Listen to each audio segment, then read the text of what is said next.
इमान् वेङ्कटनाथार्य कवितार्किककेसरी वेदान्ताचार्यवर्यो मे सन्निधत्तां सदा हृदि श्रीवेङ्कटनाथज्जो कैतक्यसीह सव्वतन्तसतन्तो वेयन्तार्यवय्यो मगसन्निध्येव शैशयं हि ययं मे नमः तियसाननाहम् सच्चं दाधान अच्युयं धिरजोयिम् गलुलनयि तडतमालम् अहिन्दनयरो सहाय लेखगैन्दम्.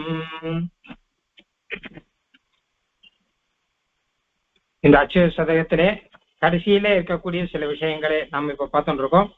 சரணாகதி முதலானது பத்தி எல்லாம் ஓரளவு சொல்லி முடிச்சிருக்கார். எம்பெருமான் மோட்சத்துக்கு கூப்பிடுவான் அந்த விஷயத்தையும் சொல்லிட்டார். வேதாந்த சாஸ்திரத்துல சொல்லக்கூடிய விஷயங்கள்லாம் சொல்லியிருக்கார். இப்போ கடைசியில சுவாமி தேசிகன் வந்து ஒரு நைச்சானுசந்தானம் என்கிற ரீதியில அருளை செய்கிற 3 ஸ்லோகங்களை பார்த்தோம். நான் தர்மிஷ்டன் இல்ல, அதர்ம பிரவணன். ஆனாலும் தர்மங்கிற கவச்சத்தை போட்டு இருக்கேன். அதாவது தர்மம் செய்கிறவன் தார்மிகன் அப்படின்னு வெளியிலே காமிச்சு கொண்டிருக்கேன். உண்மையிலே நான் செய்யக்கூடிய பாவங்கள், ஒரு நாள் செய்கிற பாபத்தினுடைய பலனை அனுபவிக்கணும்னா எத்தனையோ காலம் ஆகும். அப்படிப்பட்ட பாபங்களை நாள்தோறும் செய்து கொண்டிருப்பவன் உன்னுடைய கருணைக்கு பாத்திரமாக இருக்கக்கூடியவன். இதை போல ஒரு பாத்திரம் உனக்கு கிடைக்காது. அதாவது கருணைக்கு பூர்ண பாத்திரம்னா யார் ரொம்ப ரொம்ப தாழ இருக்கானோ அவன் தான் கருணைக்கு பூர்ண பாத்திரம் அப்படின்னு ஆக முடியும். அப்போ என்னை போல ஒரு பூர்ண பாத்திரம் உனக்கு கிடைக்காது. முன்னாடி தேவநாயக பஞ்சாசத்தில் சொன்ன மாதிரி தக்ஷவா சங்குச்சந்தி அப்படிங்கிறார். பிரஹ்லாதனுக்கு ரட்சிச்சார், விபீஷனுக்கு ரட்சிச்சீர் அப்படின்லாம் சொன்னா இதெல்லாம் பெருமை கிடையாது. எல்லாம் உம்முடைய கருணைக்கோ பொறுமைக்கோ அவெல்லாம் பூர்ண பாத்திரம் இல்லை. ஏன்னா நிறைய நல்ல குணங்கள்லாம் அவகிட்ட இருக்கு. பிரஹ்லாதன் மாதிரி பக்திமான் கிடையாது, கஜேந்திரன் மாதிரி சரணாகதி செய்தவர் அப்படிங்கிறது யாரும் கிடையாது.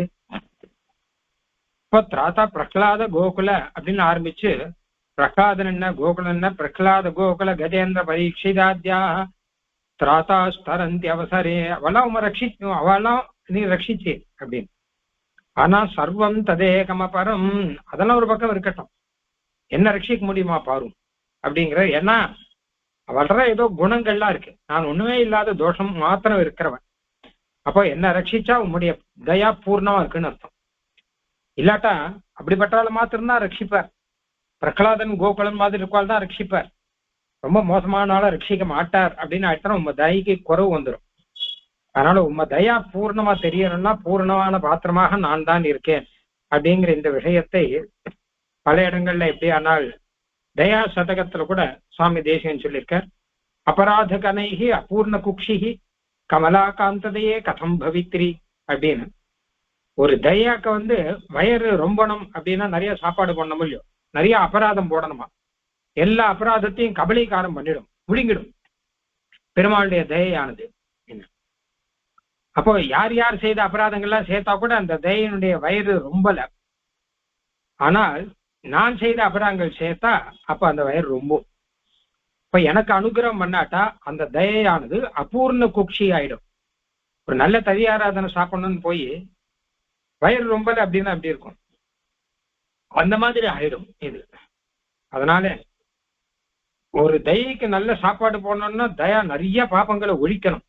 அப்ப சாப்பாடு எப்பவுமே சாப்பிட்றது போட்டு மொத்தத்தை முழுங்கிட்டான்னு சொல்ல இல்லையோ, அந்த மாதிரி இந்த பாப்பங்களை எல்லாம் முழுங்கிடணும்னு தயா பாக்குறதா அப்படின்னு வருது.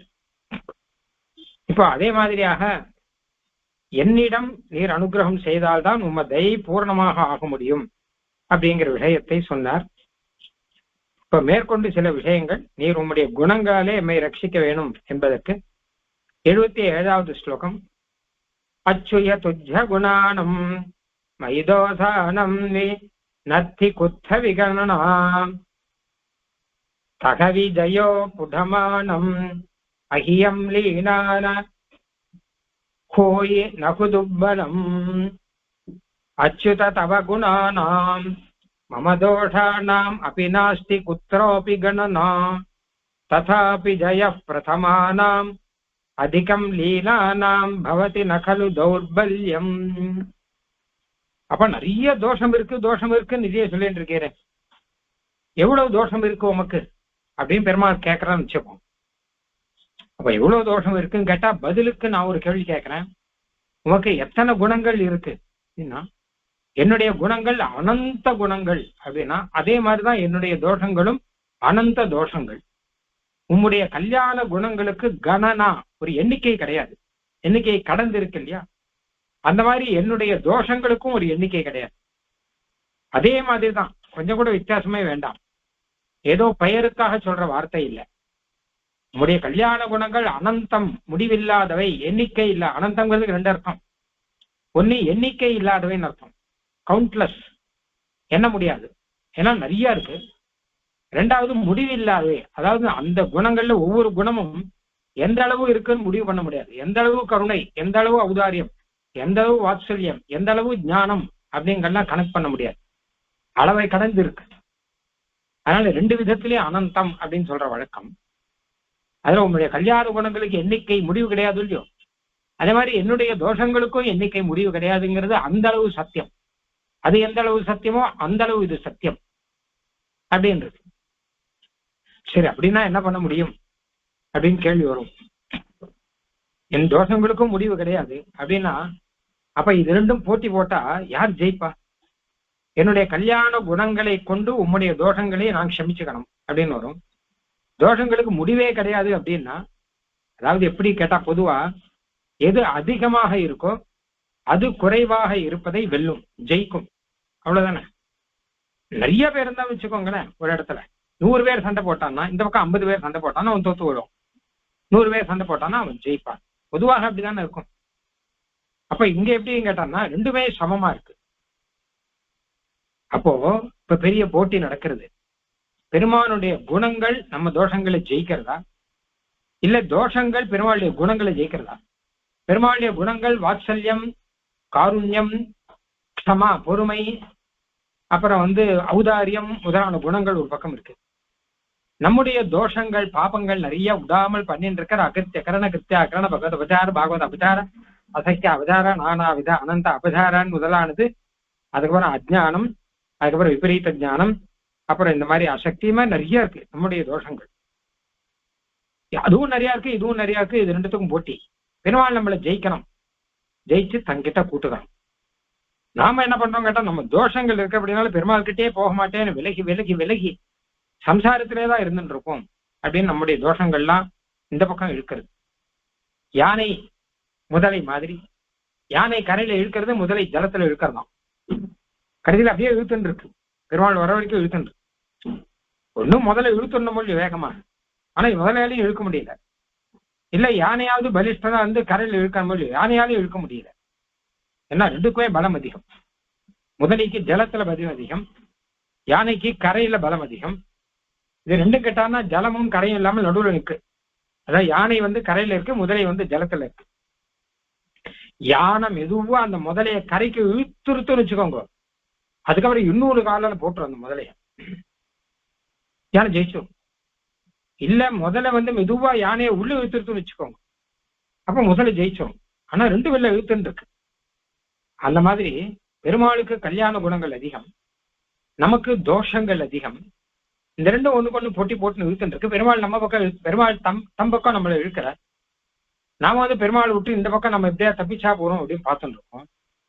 அப்படி இருக்கும்போது இதுல ஏதாவது ஒண்ணு அதிகமா இருந்ததுன்னா அது ஜெயிக்கும் அப்படின்னு சொல்லலாம். குணம் அதிகமா தோஷம் அதிகமா அப்படின்னா ரெண்டுமே அனந்தமா இருக்கு.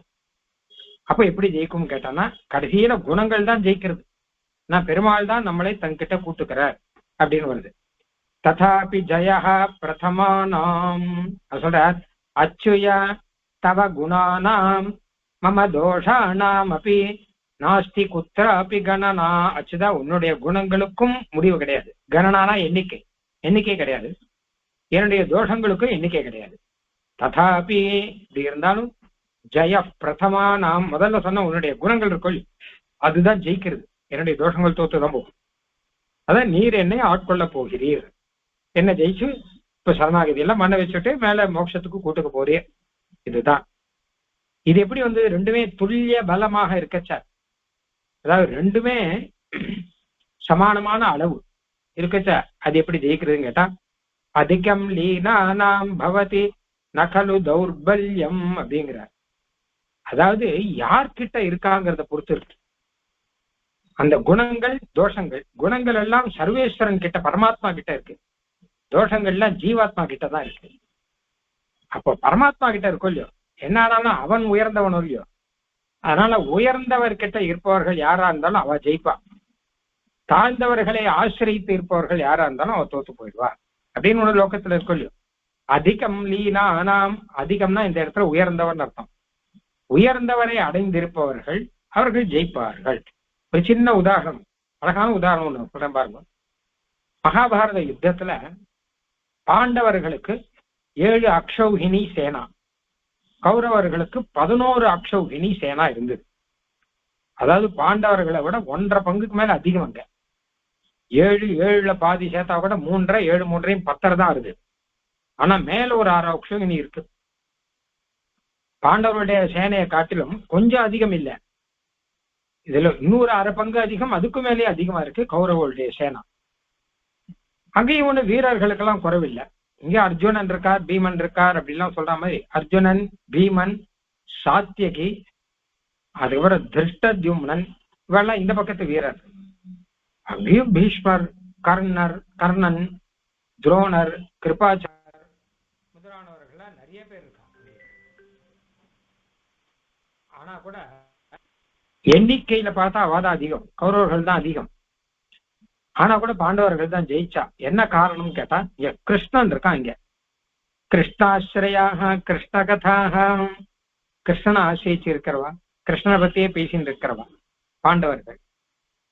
அப்போ அதிகம் லீனானாம், ரொம்ப உயர்வு ஒருவனை ஆசிரித்து இருப்பவர்கள் அவ பிரபலமா இருக்கு, அவளுக்கு பலம் அதிகம், தௌர்பல்யம் கிடையாது அப்படின்னு அர்த்தம். துர்பலனாக இருக்க மாட்டார்கள். உலகத்துல நம்ம பார்க்கிறோம், அதிகம் லீனானாம் பவதி நகலு தௌர்பல்யம். அதாவது ஒருத்தர் எண்ணிக்கையில குறைவாகவே இருந்தா கூட ரொம்ப உயர்ந்தவரை ஒருத்தரை பற்றி கொண்டு இருந்தால் அவன் துர்பலன் இல்லை, அவன் பிரபலன். இது லோகத்துல ரொம்ப பிரசித்தம். ஒருத்தர் சாதாரணமானவனா இருந்தா கூட ராஜாவை விட்டு வேலைக்காரனா தான் வச்சுக்கோங்க, அப்ப அவனுக்கு பவர் அதிகம். ஒருத்தன் வந்து ஒரு பெரியவன், அவன் வீட்டு வேலைக்காரன் ஒருத்தருக்கான் வச்சுக்கோங்க, அந்த வேலைக்காரர் ராஜாவுக்கும் வேலை செய்கிறவன்னு வச்சுக்கோங்க. அப்ப துர்பலை இருப்பி பாத்தியந்தே புருஷை பார்த்திவாசிரிதைன்னு சொல்றது. ராஜா வீட்டு வேலைக்காரனா இருந்தா மற்ற பேரை காட்டுல அவனுக்கு பலம் அதிகம். ஏன்னு கேட்டான்னா பெரிய இடத்துல இருக்கான் இல்லையா. அந்த மாதிரி என்னதான் ஆனாலும் குணங்கள் தோஷங்கள் ரெண்டும் எண்ணிக்கையில ஒன்னா இருந்தா கூட, சொன்னுக்கொண்டு இழுத்துக்கொண்டு இருந்தா கூட, அந்த குணங்கள் பெருமானுடைய, சர்வேஸ்வரனான எம்பெருமானுடைய குணங்கள், தோஷங்கள் எல்லாம் ஜீவாத்மாவன் நம்முடைய குணங்கள். அதனால பகவான் தானே நம்மை காட்டிலும் உயர்ந்தவன். அதனால குணங்கள்னால உயர்ந்தவன் மொத்தம் இல்லை, இயல்பாகவே தர்மியை வச்சே உயர்ந்தவன். அதனால அச்சுத தவ குணானாம் மம தோஷானாம் அப்பி நாஸ்தி குத்ராபி கணனோ ததாபி ஜய பிரதமானாம் அதிகம் லீனானாம் பவதி நகலு தௌர்பல்யம். அதிகம் லீனானாம், மிக உயர்ந்தவர்களை ஆசிரியத்து இருப்பவருக்கு தௌர்பல்யம், பலக்குறைவு என்பது நகலு கிடையவே கிடையாது அப்படின்னு. ஆசிரிய பலம் அப்படின்னு பெயர் இருக்கு. ஆசிரிய பலம்னா அவ எந்த இடத்துல ஆசிரிச்சிருக்காளோ அந்த இடத்துக்கு ஒரு பலம் இருக்கும். அதனால அந்த ரீதியில வேடிக்கையா இந்த விஷயம், இது ஒரு சமத்காரம், இது ஒரு வேடிக்கை, ரொம்ப வேடிக்கையா சொல்ற. ஆனா தத்துவம் என்ன அப்படின்னு கேட்டான்னா, ஒன்று தோஷங்கள் நமக்கு நிறைய இருக்கு, அளவிட முடியாம இருக்கு. 2 ஆனா கூட பகவான் நம்மை ஆட்கொள்ளுகிறான், ஜெயிக்கிறான். இதே மாதிரி பட்டர் சாய்ச்சிருக்கார், ஸ்ரீரங்கே சத்வத்குணானாம் இவாஸ்மத் தோஷானாம் கஃபார திருஸ்வாயதோகம். ரங்கநாத, உன்னுடைய தோஷம், உன்னுடைய குணங்கள் மாதிரிதான் என்னுடைய தோஷங்கள், அதுக்கும் முடிவு கிடையாது, இதுக்கும் முடிவு கிடையாது அப்படின்னு ஆரம்பிச்சு சொல்ற. அதை வச்சுதான் இந்த ஸ்லோகமே வந்திருக்கு. அது மாதிரி பாதுகா சாஸ்திரத்துல ஒரு ஸ்லோகம் சுவாமி தேசிகனே சாதிச்சது. தவ கேசவ பாதுகே பிரபாவ மம துஷ்கர்ம ச நன்வனந்த சாரே. பாதுகே, உன்னுடைய பிரபாவம், பெருமை, என்னுடைய தோஷம் ரெண்டும் நிறைய இருக்கு. நியமேன ததாபி பশ্চিமஸ்ய பிரதமேனைவ பராபவம் பிரதீமஹா. ஆனா கூட பாதுகை தான் ஜெயிக்கிற, நாங்க தோத்து போறோம், நீர் தான் எம்மை ஆட்கொண்டு மோட்சம் வரைக்கும் கொண்டு போறீர் அப்படின்னு இருக்கு. அதுக்கு காரணம் என்னன்னு அங்க சொல்லல. என்ன காரணம்னா என்ன ஆனாலும் பாதுகை பாதுகை தானே அப்படின்னு. ஆனா இங்க சொல்லியிருக்காங்க பகவானை ஆசிரியச்சு இருக்கு இல்லையா, அதனால அவ தான் ஜெயிப்பா. கிருஷ்ணனை ஆசிரியச்சு அவர்கள் ஜெயிக்கலையா, பாண்டவர்கள் ஜெயிக்கலையா? பகவான் நினைச்சானா ஒண்ணும் இல்லாத கூட ஜெயிக்கும். ஒரு வானரங்களை வச்சுன்னு பெருமாள் ராமன் ஜெயிக்கலையா? ராமன் இருக்கார், ராவணன் இருக்கார். ராவணனுடைய சேனையில பெரிய பெரிய அசுரர்கள்லாம், அவர்கள்லாம் நாங்க எங்களை யாரும் ஜெயிக்க முடியாது, நாங்க இந்திரனை ஜெயித்தவர்கள், நாங்க தேவலோகத்தை ஜெயித்தவர்கள், நாங்கள் யமனை ஜெயித்தவர்கள் சொல்லி. ஆனா பெருமாள் பக்கம் இருக்கிற வானரங்களோ அதெல்லாம் யுத்தத்துல ட்ரைனிங் எல்லாம் எடுத்தவா இல்லை. ஆனா கூட அவ ஜெயிக்கிறா. ஏன்னு கேட்டா பெருமாள் ஆசிரிச்சிருக்கா அப்படின்னு ஒண்ணு இருக்கும். அந்த மாதிரி ரீதியில இப்ப இதுல ஒரு சின்ன ஒரு சந்தேகம் ஒண்ணு வரும். சுவாமி, என்ன ஆனாலும் ஜீவாத்மாவை காட்டிலும் பரமாத்மா உயர்ந்தவன், அதிகமானவன். அதனால பரமாத்மாவை ஆசிரியிச்சா அந்த குணங்கள் இருக்கும், பரமாத்மா கிட்ட இருக்கிற குணங்கள் அதுதான் ஜெயிக்கும். ஜீவாத்மா கிட்ட இருக்கிற தோஷங்கள் ஜெயிக்காது. ரெண்டும் ஒரே பலமா இருந்தா கூட என்ன ஆனாலும் பரமாத்மா உயர்ந்தவன் அப்படின்னு. அதுல ஒரு சந்தேகம். என்ன சந்தேகம்னா, பரமாத்மா உயர்ந்தவன்னா குணங்களை வச்சுதானே அவன் உயர்ந்தவன். இப்ப குணங்களுக்கும் தோஷங்களுக்கும் போட்டி. பரமாத்மா ஜீவாத்மாவோட உயர்ந்தவன் சொல்றோம், குணங்களை வச்சுதானே உயர்ந்தவன். ஜீவாத்மாவுக்கு ஞானம் குறைவா இருக்கு, பரமாத்மா சர்வஜன்.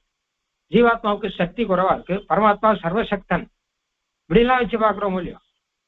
ஜீவாத்மாவுக்கு எல்லாமே குறைவா இருக்கு, ஞானமோ சக்தியோ இது எல்லாமே ஜீவாத்மாவுக்கு வெறும் கொஞ்சம் கொஞ்சமா தான் இருக்கு, பெயருக்கு இருக்கு.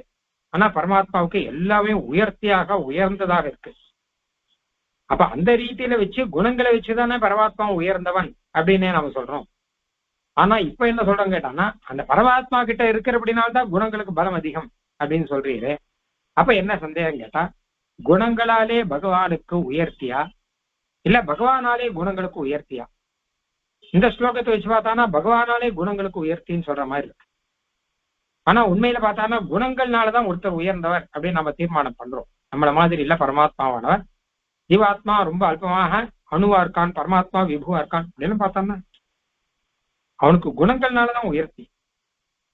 அப்ப அவனால குணங்களுக்கு உயர்த்தியா இல்ல குணங்கள்னாலே அவனுக்கு பெருமையா அப்படின்னு ஒரு கேள்வி வருது. இதுக்கு கூரத்தாழ்வான் சமாதானம் சாதிச்சிருக்கார். குணாயத்தம் லோகே அப்படின்னு ஒரு ஸ்லோகம். லோகத்துல பொதுவா இந்த சந்தேகம் வர்றதுக்கு காரணம் இருக்குப்பா. லோகத்துல எல்லாருக்கும் அப்படிதான். லோகத்துல குணங்களை வச்சுதான் ஒருத்தன் பெரியவனா சின்னவனா அப்படிங்கறத சொல்றான். யார் நல்ல குணங்களோட இருக்கோ அவன் உயர்ந்தவன். யார் பலசாலின்னா, யார் நிறைய தூக்குறானோ அவன் பலசாலி, யாரோட தூக்க முடியாம இருக்கானோ பலசாலி இல்லாத. யார் புத்திசாலி அப்படின்னா, யாருக்கு நிறைய புத்தி இருக்கோ அவன் புத்திசாலி, இல்லாதவன் தோத்து போறான் அப்படின்னு. அப்படித்தானே லோகத்துல பார்த்துக்கும். குணாயத்தம் லோகே குணிஷு, எப்பவுமே குணங்களை வச்சுதான் உயர்த்தி தாழ்த்தி அப்படிங்கறது சொல்ற வழக்கம். ஆனால் பெருமானே உன் விஷயத்துல அப்படி கிடையாதுங்கிற அந்த ஸ்லோகத்துல. உன் விஷயத்துல ஒன்னாலே குணங்களுக்கு பெருமை, குணங்கள்னாலே உனக்கு பெருமைங்கிறது ஒரு பக்கம் இருக்கட்டும். அதை காட்டிலும் உம்மால பரமாத்ம ஸ்வரூபத்துல இருக்கிற அந்த குணங்கள் இருக்கும் இல்லையோ, அந்த ஸ்வரூபத்துல இருக்கிறபடினால அந்த குணங்களுக்கு பெருமை அப்படிங்கிறது. தவஸ்பர்தா, அதாவது உன்னுடைய சம்பந்தத்தினாலே குணங்களுக்கு பெருமை அப்படின்னு. இதிஹி நிரணயிஷ்ம ஸ்ருதி வசாத்து அப்படிங்கிற இது வேதம் சொல்றது. வேதம் சொல்றபடினால அங்க தீர்மானம் பண்றோம். என்ன தாற்பயம் கேட்டீங்கன்னா, பரமாத்மாவுடைய ஸ்வரூபம் அப்படிங்கிறது அது ஹேய பிரத்யநீகம். அதாவது என்ன கேட்டான்னா, எந்த தோஷமும் ஒட்டாதபடியான ஒரு ஸ்வரூபம். அது ஜீவாத்மாவுடைய ஸ்வரூபம் அப்படிங்கிறது தோஷங்கள் ஒட்டும். பரமாத்மாவுடைய ஸ்வரூபத்துல தோஷங்கள்லாம் எதுவுமே ஒட்டவே ஒட்டாது. தோஷங்கள் ஒட்டாத ஒரு ஸ்திதி அங்க உண்டு. அதுல குணங்கள் இருக்கு அப்படின்னு ஒண்ணு. இப்படி எல்லாம் பார்த்தோம்னா பரமாத்மாவுக்கே ஒரு பெருமை இருக்கு, குணங்களாலும் அவனுக்கு பெருமைன்னு சொல்லணும். அததான் அபிரூபமானவன் ஆபரணம் பூண்டா போலேன்னு தேசியம் சாதிக்கிறது. ஒருத்தன் இயற்கையாவே அழகா இருக்கான், அப்புறம் அழகு படுத்திக்கிறான், நல்ல ஆபரணம் போட்டுக்கான், நல்ல வஸ்திரங்கள்லாம் உடுத்திக்கிறான், அப்ப இன்னும் அழகு கூடும் இல்லையா? இப்ப ஆபரணத்தினாலே அவனுக்கு அழகுங்கிறது இல்லை, இயற்கையாவே அழகு, ஆபரணத்தினாலேயும் அழகு. இப்படி ஆனா இதுக்கு உதாரணம் என்னன்னு கேட்டா, பெருமாள் கிட்டே பார்க்கலாம். பெருமாளே கோயில்ல இருக்கக்கூடிய தேவ பெருமாளோ ரங்கநாதனோ நம்பெருமாளோ வெள்ளம் பார்த்தாலே தெரியும், பெருமாளே அழகா இருக்கான். அதுக்கப்புறம் அந்த பெருமாளுக்கு ஆபரணங்கள்லாம் சாத்தி அப்ப அவளுக்கு முத்து கவச்சம்னா முத்து கவச்சம், முத்தங்கி இல்லாட்டா வஜ்ராங்கி இதெல்லாம் சாத்துறா. அதுக்கப்புறம் மாலைகள் சாத்துறா, கிரீட்டங்கள்லாம் சாத்துறா, எல்லாம் சாத்தினா அழகா இருக்கா. எதுவுமே இல்லாமல் திருமஞ்சன குளத்தை பார்த்தா அப்பவும் அழகா இருக்கா. ஒரு ஆபரணம் திருவாபரணமும் சாத்தாமல் வெறுமை பெருமாள் ஏகாந்தமாக எழுந்தா அதுவும் நல்லா இருக்கா. அப்போ சதகா வெறும் இயற்கையில அழகா இருக்கவளுக்கு ஆபரணத்தினால் அழகு கூடும்னு உண்டு இல்லையா லோகத்து. அதே மாதிரி பெருமாள் இயற்கையாவே அவருக்கு பெருமை உண்டு, ஆபரண அந்த கல்யாண குணங்களாலும் அவருக்கு பெருமை உண்டு அப்படிங்கிறது ரெண்டும் உண்டு. ஆனா நமக்கு அப்படி கிடையாது. ஜீவாத்ம சுரூபத்துல இயற்கையினால ஒரு பெருமைன்னு ஒண்ணு கிடையாது. இது குணங்கள் இருக்க இருக்க இவனுக்கு பெருமை, இல்லாட்டா இல்ல அவ்வளவுதான். இப்ப பெருமை தோஷங்கள்னால சொல்லிட்டு இருக்கோம். உன்னுடைய குணங்கள் நிறைய இருக்க மாதிரி தோஷங்களும் நிறைய இருக்கு, நிறைய தோஷம் இருக்குன்னு பெருமை எனக்கு இருக்குன்னு சொல்லிட்டு இருக்கோம். ஆனா உண்மையில சுபாவத்தினால மாத்திரம் இல்லாம இயற்கையாகவே அதிகமாக உயர்ந்தவனாக பகவான் இருக்கான் அப்படின்னு இருக்கிறபடினால அவன்கிட்ட இருக்கிற குணங்கள் இருக்கோ இல்லையோ அது ஒரு பிரபல புருஷனை ஆசிரியிச்சிருக்கு. நம்ம கிட்ட இருக்கிற குணங்கள் ஒரு தோஷங்கள் ஒரு துர்பல புருஷனை ஆசிரியிச்சிருக்கு. அதனால ஆசிரிய பலம்ங்கிறது அந்த எம்பெருமானுடைய குணங்களுக்கு இருக்கிற அப்படின்னால அந்த குணங்கள் சுலபமாக நம்மை ஜெயிக்கின்றன அப்படின்னு இதுவும் ஒரு சமத்காரமா சொன்ன விஷயம்தான். ஆனால் உண்மையான விஷயம்தான். அச்சுத அச்சுதன் கூப்பிட பாருங்க, கைவிடாதவனேன்னு. ஏதாவது காரணம் சொல்லி கைவிட மாட்டான், எப்படியாவது நம்மளை கூட்டுக்கிறான் இல்லையோ. அதனால்தான் எம்பெருமானுடைய குணங்கள் ஜெயிக்கிறது. அச்சுத தவ குணானாம் மமதோஷானாம் அபி நாஸ்தி குத்ராபி கணனா ததாபி ஜய பிரதமானாம் அதிகம் லீனானாம் பவதி ந கலு தௌர்பல்யம். அதிகம் லீனானாம் பவதி ந கலு தௌர்பல்யங்கிறது பொதுவான வார்த்தை, இங்க மாத்திரம் இல்ல, எல்லா இடத்துலயும் அன்வயிச்சுக்கலாம். இதுக்கு அர்த்தாந்தர நியாசம்னு பெயர் சம்ஸ்கிருதத்துல. அதான் ஒரு விஷயத்த சொல்லிட்டு வரும்போது கடைசியில முடிக்கச்ச பொதுவா ஒரு விஷயத்த சொல்லி முடிப்பான். எப்பவுமே பாருங்க, இந்த உயர்ந்தவனை ஆசிரியத்திருப்பவர்களுக்கு பலம் கூடுதல் தான், அவனுக்கு பலம் குறையாது. அவனுக்கு பலம் குறைஞ்சிருந்தா கூட அவன் உயர்ந்தவர்களை ஆசிரியிருந்தா அவனுக்கு பலம் கூடிடும் அப்படின்னு அர்த்தம். அடுத்த ஸ்லோகம். ரத்திம் தேகம் அச்சுய குடிய படந்தாயும் ஆயுதும கண்டாயும் தட்டோனவி தரியமணம் பாலமேன்னிம்வி வரசுமமபமத்தோ ராத்திரின் திவசமச்சுத खंडित पटायमानानि आयुर्द्रुम खंडानि दृष्ट्वापि दृप्तमनसं बालमिदानीमपि भरस्वमाम् अप्रमत्तः. ये ஒரு பிரார்த்தனை வைக்கிற, எம்பெருமானே நான் ஒன்னும் தெரியாதவன், என்ன காப்பாத்துவோம், நீதான் காப்பாத்தணும், குழந்தைய காப்பாத்துற மாதிரி அப்படின்னு சொல்ற. என்ன கேட்டான்னா திருப்த மனசம், மனசு எப்பவுமே ஒரு கொழுப்பேறி கிடக்குறது. நமக்கு ஒண்ணும் கிடையாது அப்படிங்கறதெல்லாம் இருந்தும் கூட, நம்ம கிட்ட தோஷங்கள்லாம் தெரிஞ்சும் கூட, ஒரு உதாரணம் சொல்லணும்னா நன்னா தெரிய நமக்கு ஆயுஷ் அப்படிங்கிறது எப்ப வேணா முடியும் அப்படிங்கிறது. ஒரு மனுஷனுடைய ஆயுஷ் என்பது யாருக்கு வேணாலும் எப்ப வேண்டுமானாலும் அது முடியும் அப்படின்னு தெரியாது. ஆனா கூட மொத்த பேரும் அது நன்னா தெரிஞ்சாலுமே கொழுப்பேறி கிடக்குது எல்லாருக்கும். ஏன்னா நாளைக்கு நாளன்னைக்கு மாத்த வேணாம், அடுத்த வருஷத்துக்கு அதுக்கு அடுத்த வருஷத்துக்கு இதுக்காக வேண்டி போட்டி பொறாமை எல்லாம் பண்ணிட்டு இருக்கோம் எல்லாரும். அதனால இப்படி இருக்கக்கூடிய என்னை நீதான்பா காப்பாற்றணும். நானா உங்ககிட்ட ஆசிரிச்சு மகா தபஸ்விகள் மாதிரி இருப்பேங்கிறது கிடையாது. நான் திருப்த மனசு, கொழுப்பேறி கிடக்கிற மனசு உண்டு. ராத்திரின் திவசம் அச்சுத அச்சுத, பகல் இரவும் பகலுமாக என்னுடைய ஆயுஷ் எல்லாம் கொஞ்சம் கொஞ்சம் போயிட்டே இருக்கு. ஒரு ராத்திரி ஆச்சுன்னா நம்முடைய ஆயுஷ்ல ஒரு நாள்ல பாதி ஆயிடுத்துன்னு அர்த்தம். ஒரு பகல்ல ஆயிடுச்சுன்னா ஒரு பகல் ஆயிடுச்சுன்னா ஒரு காலம் போயிடுத்துன்னு அர்த்தம். இப்படி ஆயுஷ் குறைஞ்சிட்டு தான் இருக்கு. ஆயுஷ் கூடுறதானே யாருக்காவது. இரவாக பகலாக நாளாக மாசமாக வருஷமாக மேல மேல ஆயுஷ் என்பது குறைந்து கொண்டே இருக்கிறது. ஆயுர் துரும கண்டானி, ஆயுஷ் அப்படிங்கிற ஒரு மரத்துண்டங்கள் இருக்கும் இல்லையா, அந்த மரத்துண்டெல்லாம் பேந்து பேந்து வந்துட்டு இருக்கு, கொஞ்சம் கொஞ்சமா பேந்து பேந்து வந்துட்டு இருக்கு. மொத்தம் ஒரு நாள் போகத்தான் போறது. ஆனா இதெல்லாம் நன்னா தெரிஞ்சும் திருஷ்டுவாபி திருப்த மனசம், நான் கொழுப்பேறி பிடிச்சு இன்னும் இன்னும் அடுத்தது என்ன, இன்னும் அடுத்ததுக்கு என்ன பண்ணலாம், யாரோட சண்டை போட்டு எப்படி நம்மளை ஸ்தாபிச்சுக்கலாம், அடுத்த வருஷத்துக்கு எப்படி ஸ்தாபிச்சுக்கலாம், இப்படியே இருந்துட்டு இருக்கேனே. அப்போ பாலம், நான் இப்ப கூட குழந்தை மாதிரி இருக்கேன், பையன் மாதிரிதான், என்ன நீர் தான் காப்பாத்தணும். அப்புறமத்தக, கொஞ்சம் கூட அனவதானம் இல்லாமல் நல்லா கவனிச்சு காப்பாற்றணும். யோகிகளை காப்பாத்துற மாதிரி கிடையாது. யோகிகளுக்கெல்லாம் தெரியும் பரீட்சித் மகாராஜனுக்கு இன்னும் ஒரு வாரத்துல மரணம் அப்படின்னா அவன் அதுக்கேற்ற காரியம் பண்றான். துள்ளி குதிக்கல, ஐயோ ஒரு வாரம் தானே நான் என்ன பண்ணுவேன் ஏது பண்ணுவேன் அப்படிலாம் சொல்லல. இப்ப பரீட்சித் மகாராஜனை பார்க்கறதுக்கு ரிஷிகள்லாம் வந்தா, நிறைய மகரிஷிகள்லாம் பாகவதத்தில் வரும். அவனுக்கு ஒரு வாரத்துல மரணம்னு தெரிஞ்ச உடனே அவனை பார்க்கறதுக்கு வரா எல்லாரும். அப்போ அவ கிட்ட எல்லாம் பரீட்சித் மகாராஜன் பேச்சு கொடுக்கச்சு, எனக்கு இன்னும் ஒரு வாரம் தெரிஞ்சுடுத்தே அப்படின்னா, இப்ப மகரிஷிகள்லாம் சொன்னா நீ கொடுத்து வச்சோம்பா, உனக்கு தெரிஞ்சு போச்சு. ஏன்னா அது தெரியாமதான் நாங்க அல்லாடின்னு இருக்கோம். எங்களுக்கு இன்னும் எத்தனை நாள் வச்சிருக்கானோ பகவான். எங்களுக்கு இதே மாதிரி ஒரு வாரம்னோ ஒரு மாசம்னோ ஒண்ணு தெரிஞ்சு விட்டா நிம்மதியா இருப்போம். அவ போறதுக்கு சித்தமா இருக்க. மகரிஷிகள் தானே, நம்மள மாதிரி இல்லையே, போகபரர்கள் இல்ல, யோகபரர்களா இருக்கா. அவ அப்படின்னு அழகான ஒரு வார்த்தை சொல்றான். அதனால அந்த ஒரு வாரத்துல நீ என்ன பண்ணுவோம் பண்ணிக்கோ, க்ஷேமத்தை பண்ணிக்கோ, நல்ல ஆத்மாவுக்கு க்ஷேமத்தை பண்ணிக்கோ அப்படின்னு சொல்றான். இப்ப என்ன கேட்டான்னா,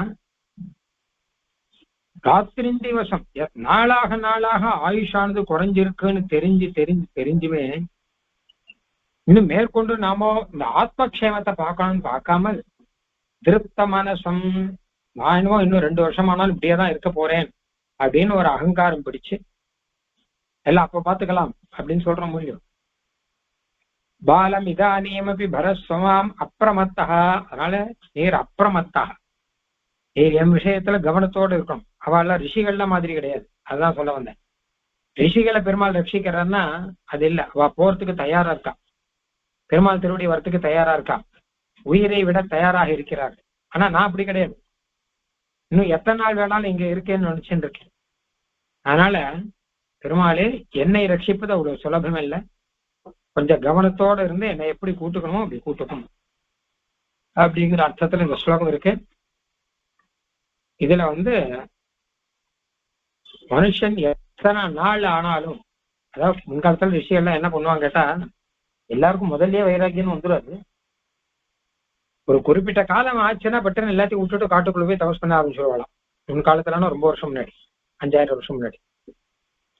ஆச்சனா யோகே நாந்தே தனுத்தேஜான்னு, அதாவது கடைசி காலம் அப்படிங்கிறது பகவானோட கூட அப்படிதான் அவன் முடிவு பண்ணியிருக்கான்.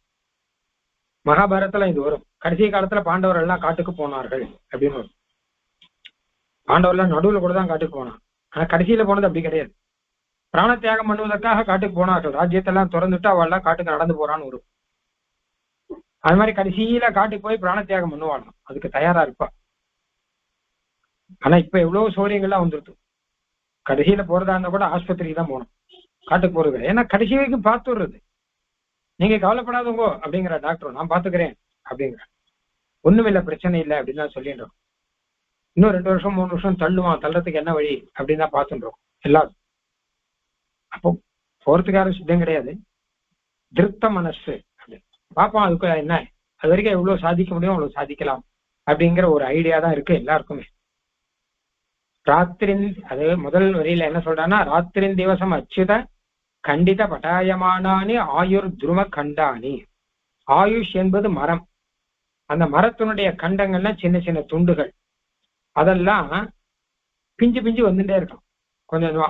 அதாவது ஒரு உதாரணம் சொல்லணும்னா, ஸ்ரீமத் ராமாயணத்திலே வரும், எதா காஷ்டஞ்சு காஷ்டஞ்சு சமயாத்தா மகார்னவேன்னு வரும். அந்த மாதிரி ஒருத்தர் நடுவுற பெரிய வெள்ளத்துல மாட்டின்ட்டான்னு வச்சுக்கோங்க, வெளியில வரத்துக்கே வழி இல்லை. அப்போ ஒரு மரம் ஒண்ணு கிடைச்சிது, இன்னும் மரத்தை பிடிச்சுட்டான், அந்த மரத்தை மேலே ஏறினான். அதாவது மரம் அப்படி வெள்ளத்துல அப்படி போயிட்டு இருக்கு. மரம் வாழை மரம் கிடைச்சா கூட போறோம், ஓரளவு அது மேலே ஏறி உட்காந்து ஓரளவு படிக்கலாம், கொஞ்சம் பேலன்ஸ் எல்லாம் பண்ணானா படிக்கலாம்.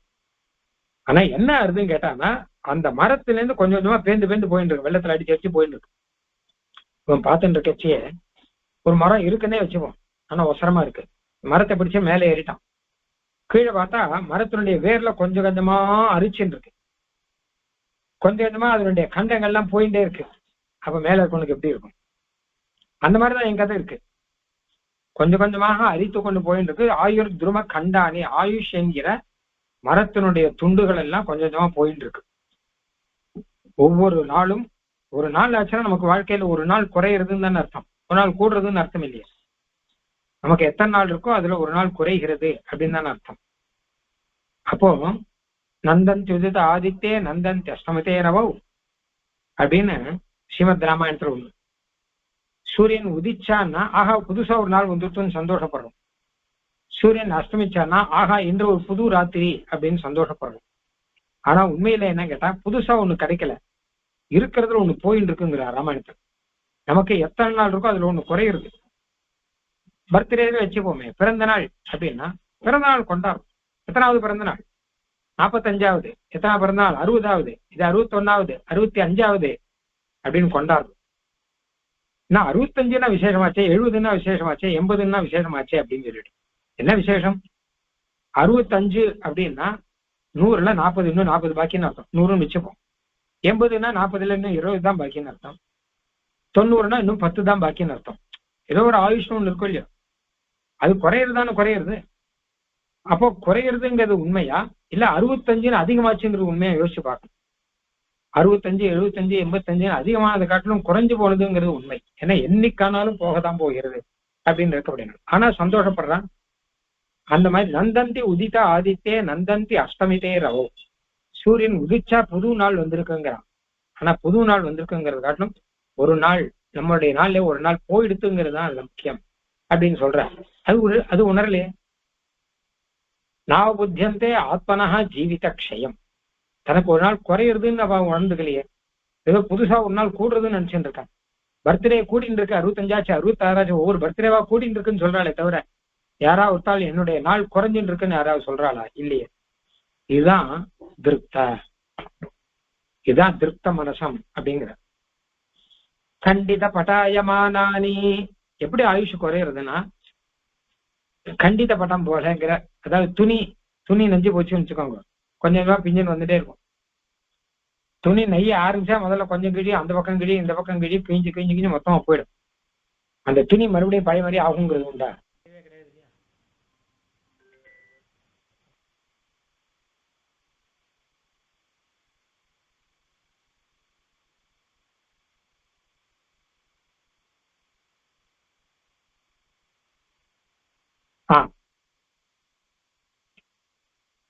துணி நெஞ்சு போச்சுன்னா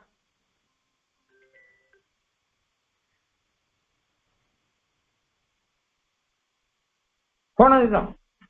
போன துணி திருப்பி வராது இல்லையா என்ன ஆனாலும். துணி நெஞ்சு போச்சுன்னா அதுல கொண்டாடுறதுக்கு ஒண்ணும் இல்லையே, போச்சுங்கிறது தானே. அந்த மாதிரிதான் ஆயுஷ்லயும். என்னைக்காவது நெஞ்சு போன துணி திருப்பி பழையபடி ஆகுமா? என்னதான் ஒட்ட வச்சாலும் என்னதான் தைச்சாலும் பழைய மாதிரி ஆகாதுன்னு வேடிக்கை சொல்லுவான். துணியை ஒட்ட வச்சு தைச்சாலும் பழைய துணி மாதிரி ஆகாது அப்படின்னு ஒண்ணு சொல்றது உண்டு, ஒரு வச்சனமே உண்டு. அந்த மாதிரியாக என்னதான் ஒட்ட வச்சு தைச்சாலும் பழசு மாதிரி ஆகாது இல்லையா. அதே ரீதியில தான் ஆயுஷும். நம்ம என்னதான் ட்ரீட்மெண்ட் எடுத்தாலும் என்னதான் இது பண்ணாலும் போச்சு, கொஞ்சம் போகணும், கொஞ்சம் டவுன்னா டவுன் தான். அது ததாபி திருஷ்டுவாபி திருப்த மனசம். இதெல்லாம் நல்லா தெரியும். இதெல்லாம் ஒண்ணு சாஸ்திரம் படிச்சான்னு தெரியணும் இல்லை, எல்லாருக்கும் நல்லா தெரியும். ஆயுஷ் குறைஞ்சுட்டு இருக்குங்கிறது மொத்த பேருக்கும் தெரியும். ராத்திரின் திவசம் அச்சுத. ராத்திரின் திவசம் இரவும் பகலும் அர்த்தம்.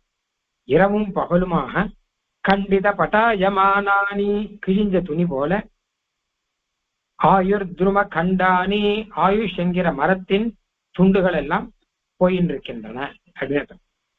கிழிஞ்ச துணி போல எல்லாம் போயிடுச்சு, எல்லாம் ஒண்ணும் கிடையாது. திருஷ்டுவாபி இவற்றை பார்த்தும் திருப்த மனசம். மனசுல அகங்காரங்கிறது குறையவே இல்லையே. இத என்ன பார்த்தாலும் அகங்காரம் குறையிலையே.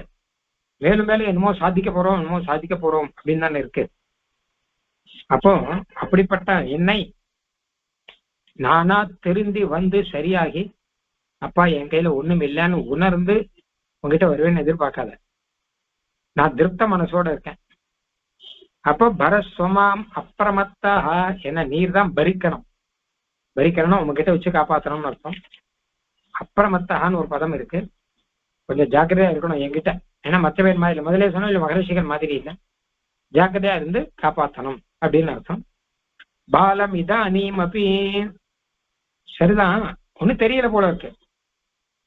அதாவது என்ன கேட்டா ஆயுஷ் குறைஞ்சிட்டு இருக்கு அப்படிங்கிறது தெரியல, தெரியாம குழந்தையா இருக்கு அப்படின்னா இதானீம் அப்படி பாலங்கிற. இன்னைக்கும் கூட பாலன், அதாவது குழந்தைகள் பிறந்தநாள் கொண்டாடுறோம். மறுபடியும் அந்த விஷயத்துக்கு வரேன்.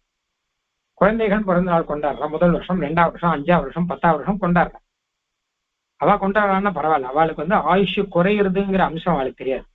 அவளை பொறுத்தவரை ஆயுள் கூடுகிறது. 5 வயசாச்சு, 6 வயசாச்சு, 7 வயசாச்சு, 10 வயசாச்சு, மேல மேல சாதிக்க வேண்டியதெல்லாம் இருக்கு அவளுக்கு. அதனால மேல மேல ஆயுஷ் கூடிக்கொண்டு இருக்கிறது அப்படின்னா அவன் நினைப்பான். ஆனா 50 வயசு ஆச்சுன்னு வச்சுக்கோங்க, 50 வயசாச்சு, 60 வயசு ஆச்சுன்னு வச்சுக்கோங்க, அதுக்கப்புறம் குழந்தைகள் மாதிரி கொண்டாட முடியுமா? அதுக்கப்புறம் ஆயுஷ் குறையிறதுங்கிறது உணரக்கூடிய நிலை தானே வரணும். அதனால இப்ப போய் அப்பா ஆயுஷுங்கிறது உனக்கு குறைஞ்சிட்டு இருக்கா, நீ பர்த்டே எல்லாம் கொண்டாடக்கூடாது அப்படின்னு குழந்தைகள் கிட்ட போய் சொல்ல முடியுமா? குழந்தைகள் பிறந்த நாள் கொண்டாடதான் கொண்டாடணும் சாஸ்திரமே இருக்கு. பிறந்த நாள்லாம் கொண்டாடணும் அப்படின்னு சாஸ்திரம் இருக்கு. பர்த்டே எல்லாம் கொண்டாடணும் அப்படின்னு. ஆனா தேசியம் என்ன சொல்றாருன்னா, இதான் நீ மப்பி பாலம், இப்ப கூட நான் பாலனா இருக்கேன்பா, இல்ல குழந்தையா இருந்தா நல்லது பரவாயில்லன்னு சொல்லிட்டு, நான் 60 வயசுல குழந்தையா இருக்கேன், 60 வயசுல குழந்தை மாதிரி நான் கொண்டாடின்னு இருக்கேன், எனக்கு ஆயுஷ் அதிகமாடுது நான் நினைச்சுட்டு இருக்கேன் அப்படின்னா அப்ப என்ன எங்க போய் சொல்லிக்கிறது? அப்ப என்ன நீதான் காப்பாற்றணும். குழந்தைய காப்பாத்துற மாதிரி இன்னும் கூட குழந்தை மாதிரி இருக்கு. குழந்தைக்கு என்ன பண்ணுவாங்க கேட்டான்னா, அதை குழந்தைய பிறந்த நாள் கொண்டாடினா பெரியவர்கள்லாம் அதை கலந்துட்டு அதுக்கு ஆசீர்வாதங்கள்லாம் பண்ணி பிறந்த நாள் அவளும் நல்லா கொண்டாடுவா. அப்படித்தானே? அதுங்கிட்ட போய் உபதேசம் பண்ண மாட்டான். ஏன்னா அவளுக்கு தெரியும் இதுக்கு குறையிறதுன்னா கூட அதுக்கு அதனுடைய ஒரு பால சுவாவம்னு ஒண்ணு இருக்கும் இல்லையா, அது இன்னும் முதிர்ச்சி ஆகலை இல்லையா, அதனால அதுபடி நாம நடந்துக்கணும். அந்த மாதிரி நான் இருக்கேன், இதான் ஏமப்பி பாலம், இத்தனை வயசுல கூட சின்ன குழந்தை மாதிரி நடந்துட்டு இருக்கேனே நான், என்ன நீர் தான் காப்பாற்றணும் அப்படின்னு. ராத்திரிந்திவ சமச்சுத கண்டித பட்டாயமானானி ஆயுர்த்ரும கண்டானி திருஷ்டுவாபி, ராத்திரி இரவும் பகலுமாக கண்டித பட்டாயமானானி கீஞ்சு போன துணி போல, ஆயுர்த்ரும கண்டானி ஆயுஷ் என்கிற மரத்தின் துண்டுகள் போய்கொண்டிருக்கின்றன அப்படிங்கிறதை திருஷ்டுவாபி பார்த்தும் திருப்த மனசும் திமிரு பிடிச்ச மனசோட இருக்கிற மாம் என்னை, இதானீமப்பி பாலம், இப்பவும் குழந்தை தன்மையோட இருக்கக்கூடிய என்னை, குழந்தையா இருந்தா பரவாயில்ல, ஆனா குழந்தையா இருந்தா கூட ஒரு கணக்கு உண்டு இல்லையா, ஒரு 50 வயசு 60 வயசுல இன்னும் நான் குழந்தைதான் சொல்லிட்டு இருக்க முடியுமா? மாம் என்னை அப்பிரமத்தகா, கவனத்துடன் அர்த்தம். பிரமாதம் அப்படின்னா கவனச்சிதறல், கவனக்குறைவு, அது இல்லாமல் நீதான் ரட்சிக்கணும். ஏன்னா ரிஷிகள்லாம் அவ கவனத்தோடு இருப்பா, அதனால பெருமாளுக்கு கவனம் தேவையில்லை. ஆனா என் விஷயத்துல எனக்கு ஒரு கவனமும் கிடையாது, எனக்கு ஒரு இதுதான் இருக்கு, திருப்தி கொழுப்பு தான் இருக்கு. அதனால என்கிட்ட நீர் கவனத்தோடு இருந்து காப்பாற்றணும் அப்படின்னு அர்த்தம். அப்பிரமத்தாகங்கிறதுக்கு இன்னொரு அர்த்தம் சாதிக்கிற, பெருமாளை பார்த்து நீர் கவனத்தோட காப்பாற்றணும்னு சொல்லக்கூடாது. ஏன்னா பெருமாளுக்கு கவனக்குறவுங்கிறதெல்லாம் கிடையாது, அதை எல்லாரும் எப்படி ரட்சிக்கணுங்கிறது அவருக்கு தெரியும். பின்ன என்ன கேட்டான்னா, அப்பிரமத்தாக நான் கவனக்குறவு இல்லாத இருக்கும்படியாக நீர் காப்பாற்றணும்னு அர்த்தம். அப்பிரமத்தாங்கிறது நமக்கு சேர்த்துக்கணும். நான் இந்த மாதிரி குழந்தை மாதிரி இருந்துட்டு இருக்கேனே, இப்படி இல்லாமல் பிரமாதம் இல்லாமல், பிரமாதம்னா கவனக்குறவு இல்லாமல், புத்தி குறவு இல்லாமல் நீர் என்னை காப்பாற்றணும். இன்னும் கொழுப்போட இருந்துட்டு இருக்கேனே, இந்த கொழுப்பு மாதிரி ஞானம் வரும்படி நீர் என்னை காப்பாற்றணும் அப்படின்னு சொல்லிட்டு அப்பிரமத்தாங்கிறத நமக்கு சொல்லிக்கலாம். எம்பெருமானே, நான் கொஞ்சம் கூட கவனம் இல்லாமல் அறிவு இல்லாமல் இருந்துட்டு இருக்கேன், எனக்கு அந்த கவனக்குறவு இல்லாமல் சாஸ்திரத்துல கவனம் என்னுடைய ஆயுஷ் போறதுலயும் கவனம் நான் அதை உணரும்படியாக என்னை புரிய வைத்து நீர் பரஸ்வ, என்னை பறிக்க வேணும். பறிக்க வேணும்னா ஆள வேணும்னு அர்த்தம், என்னை ரட்சிக்க வேணும்னு தாற்பயம். நிறைய ஸ்லோகம் வியாக்கியானங்கள் எடுத்திருக்கா. ஆயுஷ் எல்லாம் எப்படி குறைஞ்சுட்டே இருக்கு, குறைஞ்சுட்டு இருந்தாலும் இவன் எப்படி உணர மாட்டேங்கிறான். அழகா ஒரு ஸ்லோகம், எனக்கு பிடிச்ச ஸ்லோகம் என்ன கேட்டா காளிதாசன் சொல்ற ஸ்லோகம், மரணம் பிரகிருதி ஷரீரீணாம் விகிருதிர் ஜீவிதம் உச்சியதே புதைஹி அப்படின்னு. மனுஷனுக்கு மரணம்ங்கிறது சுபாவம், பிரகிருதி இயற்கைன்னு. அவன் ஜீவிச்சிருக்கான் அப்படிங்கிறதுதான் இயற்கை இல்லை. அதாவது நாளைக்கு நாளைக்கெல்லாம் நாம உயிரோட இருக்கோங்கிறது பை நேச்சர் கிடையாது. ஏன்னா சொல்ல முடியாது, யாருக்கும் திடம் கிடையாது, இருப்பானா இருக்க மாட்டான்னு சொல்ல முடியாது. ஆனா என்னைக்காவது ஒரு நாள் மரணம் உண்டுங்கிறது நிச்சயம். ஆனா மறுநாள் கூட ஜீவிதம் உண்டாங்கிறது நிச்சயம் கிடையாது. அதான் மரணம் பிரகிருதி சரீரினாம். சரீரம் இருந்தா மரணங்கிறது வரத்தான் வரும். அதுதான் நேச்சர். ஜீவிதம்ங்கிறது விக்கிருதிங்கிறான். அது பிரகிருதி இல்ல, அது விக்கிருதி அப்படிங்கிற. அது அழகான வார்த்தை. அந்த மாதிரி ரீதியில என்னாலும் ஆயுஷ் குறையிறதுங்கிறது தான் சத்தியம். ஆயுஷ் அதிகமானதாக நினைத்து கொண்டு மேலும் மேலும் இருப்போம்னு நினைச்சுட்டு இருக்கிறதா விக்கிருதி. இதெல்லாம் நாமளே ஏற்றுக்கொண்ட விகாரம் அப்படின்னு ஆயிடும். அப்படின்னு இப்படி அடுத்த ஸ்லோகம் நீசாச ஸ்லோகம். அது அடுத்தது நாளைக்கு பார்க்கலாம். கவிதார்க்கிக சிம்ஹாய கல்யாண குணசாலினே ஸ்ரீமதே வெங்கடேசாய வேதாந்த குரவே நமஹ.